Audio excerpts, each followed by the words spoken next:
నమస్తే. Welcome to my channel Sita Padmaja vlogs. నేను ఈరోజు సాయి మహిమ స్తోత్రం వినిపించబోతున్నాను. సదా సత్స్వరూపం చిదానందకందం జగత్సంభవస్థాన సంహారహేతుం స్వభక్తేచ్ఛయా మానుషం దర్శయంతం నమామీశ్వరం సద్గురుం సాయినాథం భవద్వాంత విధ్వంసమార్తాండమీఢ్యం మనోవాగతీతం మునిధ్యానగమ్యం జగద్వ్యాపకం నిర్మలం నిర్గుణం త్వాం నమామీశ్వరం సద్గురుం సాయినాథం భవంబోధిమగ్నార్ధితానాం జనానాం స్వపాదాశ్రితానాం స్వభక్తిప్రియాణాం సముద్ధారణార్థం కలౌ సంభవంతం నమామీశ్వరం సద్గురుం సాయినాథం సదా నింబవృక్షస్య మూలాధివాసాత్ సుధాస్రావిణం తిక్తమప్యప్రియంతం తరుం కల్పవృక్షాధికం సాధయంతం నమామీశ్వరం సద్గురుం సాయినాథం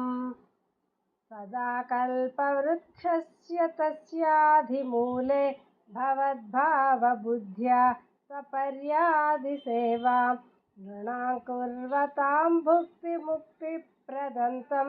నమామీశ్వరం సద్గురుం సాయినాథం అనేకాశ్రుతాతర్క్యలీలావిలాసైః సమావిష్కృతే సానభాస్వత్ప్రభావం అహం భావహీనం ప్రసన్నాత్మభావం నమామీశ్వరం సద్గురుం సాయినాథం సతాం విశ్రమారామమేవాభిరామం సదా సజ్జనైః సంస్తుతం సన్నమద్భిః జనామోదదం భక్తభద్రప్రదం తం నమామీశ్వరం సద్గురుం సాయినాథం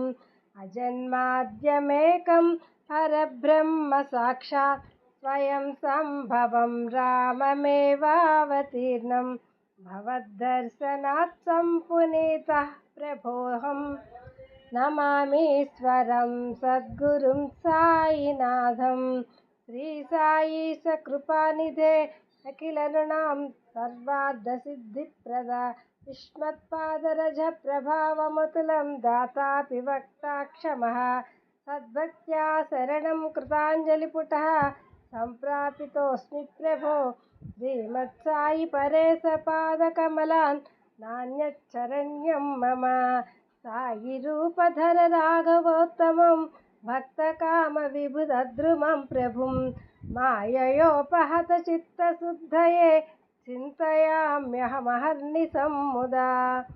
శరత్సుధాంశు ప్రతిమం ప్రకాశం కృపాతపత్రం తవ సాయినాథ స్వదీయపాదాబ్జ సమాశ్రితానాం స్వచ్ఛాయయా తాపమపాకరోతు ఉపాసనా దైవత సాయినాథ స్తవైర్మయోపాసని నాస్తు తస్త్వం రమేన్మనో మే తవ పాదయుగ్మే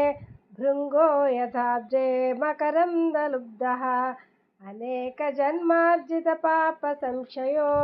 భవేత్ పాద సరోజ దర్శనాత్ క్షమస్వ సర్వానపరాధ పుంజకాన్ ప్రసీద సాయి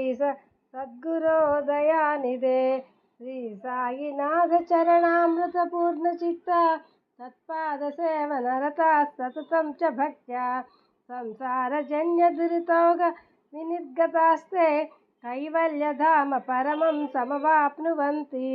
స్తోత్రమేతత్ పఠేద్భక్త్యా యో నరస్తన్మనః సదా సద్గురోః సాయినాథస్య కృపాపాత్రం భవేద్ధృమం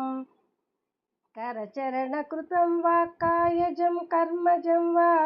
శ్రవణనైనజం వా మానసం వాపరాధం విహితమవిహితం వా సర్వమేతక్షమస్వ జయ జయ కరుణాబ్ధే శ్రీ ప్రభో సాయినాథ